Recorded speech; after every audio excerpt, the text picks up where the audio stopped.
So, I am reificastion, a Gold League Terran. See that pro split at the start there. Um, and I am a very low APM player, and I play in the Gold League now. So this is a match between me and Alternax, the red Zerg, in the lower left corner, and I'm the blue Terran in the upper right. So I have been inspired by Ketroc and by Halby to record some of my games so I can review what I'm doing right, what I'm doing wrong, which is likely to be a much longer list, and thereby hopefully to improve a bit. So in this game I'm going to be doing Ketroc's Mass Raven build, or my best attempt at that. As you can see, I have already sent out a scouting worker here to go and engineering blade block the Zerg to prevent this expansion, because this build is very turtly, like all Ketroc stuff apart from TVP, and therefore we want to take what opportunities we can to try and delay the Zerg economy. So that's gone down, and he sees it with his drone and starts bothering my SCV. Now I really should be trying to bounce the SCV by cancelling construction and then start it again so that it can move to different places, so I can get full or as much HP as I can as possible onto it. So I've moved up there to scout and to see what timing his pull was, to see if I should be concerned. Basically, if he wasn't going for a 15 hatch, there can be problems with this build, because I am going to CC first. So CC firsting after an engineering blade block looks pretty dodgy. Zerg basically gets to see it with his scouting overlord, and hopefully will be aggressive, because this build gets quite a few wins by baiting Zergs into all-ins, thinking they're going to get an easy win, and they're going to be surprised because I'm going to build a planetary fortress at my natural, which is not normally a great strategy, but in this case it should work. So this wall off is not right. Because I'm used to one racks fast expand, I've put the barracks in the usual place for that, and that won't fit actually correctly with placing a engineering bay as the third building of the wall off. I'm leaving too much space for lings to come up and attack. I want to minimise the surface area on this side, maximise it on this side, because I'm repairing here and they're attacking there. So basically he gets to see everything I'm doing, which is nice. He's killing the engineering bay down here, and maybe I'll remember to cancel it, maybe I won't, and no, that's 125 minerals down the drain. So his expansion basically goes down after mine is already completed, which is pretty nifty. And I'm converting it into a PF as promised. So now I want to wall off here to prevent the PF being bypassed, because it's not much use if you can just run past it, and it is going to be my main defence for the game. And so I should be transferring a bunch of workers down, but for some reason I am not yet, and also I have failed to build that into an orbital command. So now I'm transferring down very late. Transfer should be going down basically as soon as that's a PF and the bunker.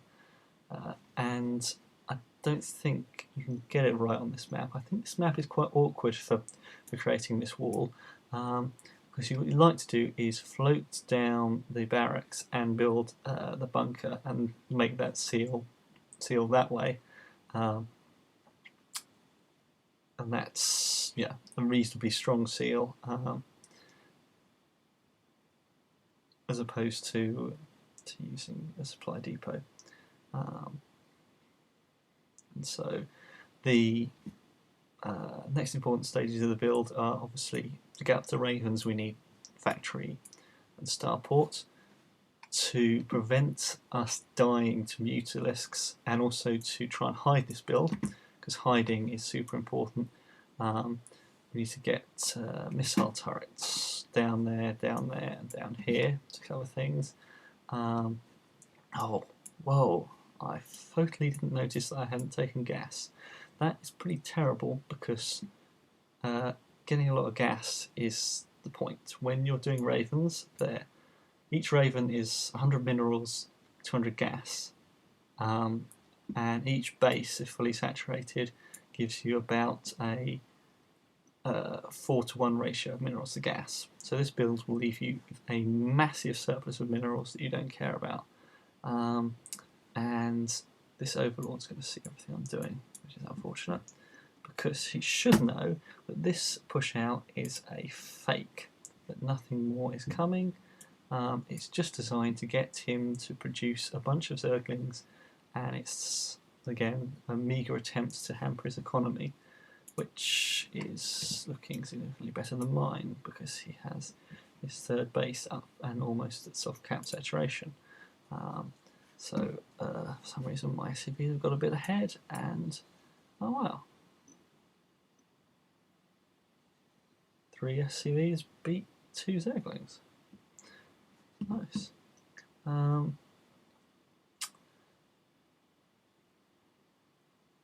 Yeah, so that's got him to produce a bunch of lings, which is nice, because they're not drones, and he's, you know, he's soft cap saturated there,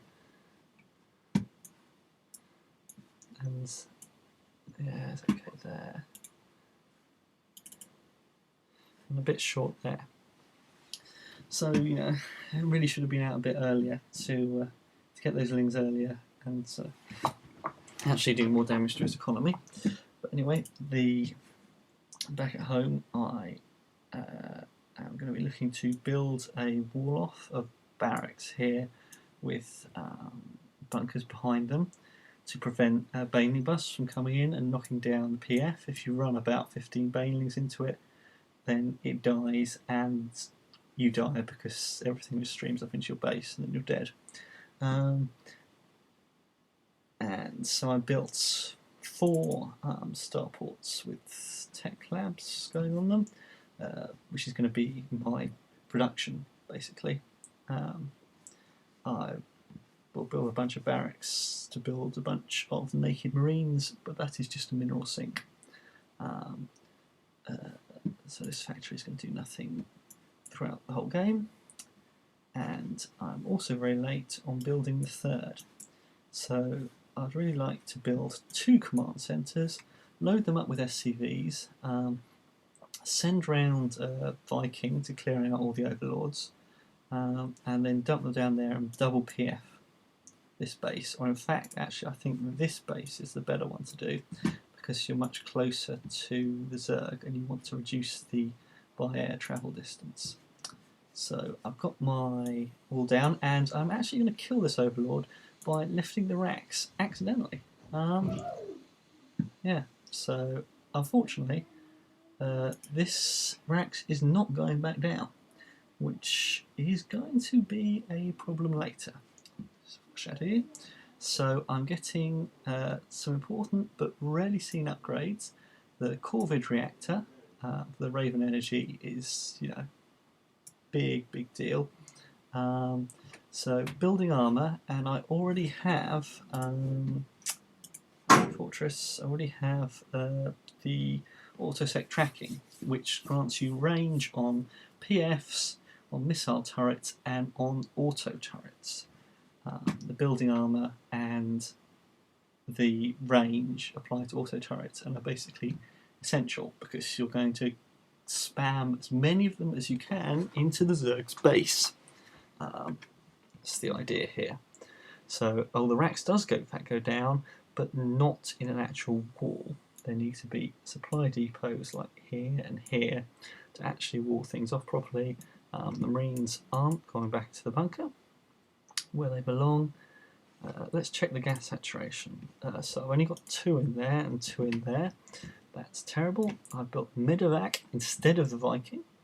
That's also not very clever, and I don't have very many ravens at all. I'm sending them out to try and go round this way, apparently. I'm not entirely sure about that. I've got 3 hero marines are going to go down here and see whether he's got a 4th or not, and just make their way over here and attack the queen. And in fact, it looks like they're going to be able to kill the queen, because medevac can out-heal a queen. So yeah, that was nice, and now they're going to be abandoned to die, which is not so nice. If we look at production, see we've got 4 ravens coming along at a time, and I'm PFing up the 3rd. I'm going to build, take the gas straight away, missile turrets and a bunker. So I failed to load the SCVs in. It should all be done by SCVs that were loaded in. Load them out. You should be able to drop them out and have them building all the stuff up as it lands and transforms. So now we have the action, a miss of the ravens coming in and dropping a bunch of auto turrets, which is a bit pathetic because there are barely any ravens. And back here we see that is a great big gap, and because I'm not Protoss I can't throw down any force fields. So a whole bunch of crap is going to go into my base, and this would normally be the end of the game, because this PF, while it may valiantly get a bunch of kills, it's not going to kill everything. So I've decided to build this into a planetary fortress in the middle of my base. It'd been better SimCity if I could have got that. If I've been building CC by here. Also, if I pulled some stuff to repair, I didn't realise it was going to completely fail to blow up with banelings and just sit there with lings for years. That wasn't clever. No, I've also failed to get Seeker missile, which is not so great. So he's basically killing all the stuff on my base, but I've now got a bunch of ravens. Again, this is still pretty pathetic for this time of the game, but I'm going to spam all the auto turrets I can and attempt to turn this into a base race. So auto turrets are a pretty good unit. You get 3 armour once you've got the upgrade. You've got 7 range. They do 8 damage with your weapon speed, firing in every under a second. And so all his buildings are going down, and his hive is going down. Nice. But still, he seems to be pretty much far ahead. I am failing to repair the last planetary fortress, which is very silly, because planetary fortresses should not be dying to lings rounds, because you should already have surrounded them with your SCVs. So now all my buildings are in the air and floating away, apart from this lone supply depot that's being left alone for some reason. And Olnax is going to try and put his zerglings everywhere to stop me from landing, but I have still got 12 ravens, and they generate a bunch of energy, and so I can keep using them to spam down auto turrets, and eventually realise that I should be bringing my CCs and my other buildings down here so I can take this base. He's lost basically all his tech. He's rebuilding the spawning pool down there. So what I've not done very well is place the auto turrets. So as you can see, I've tried to do there.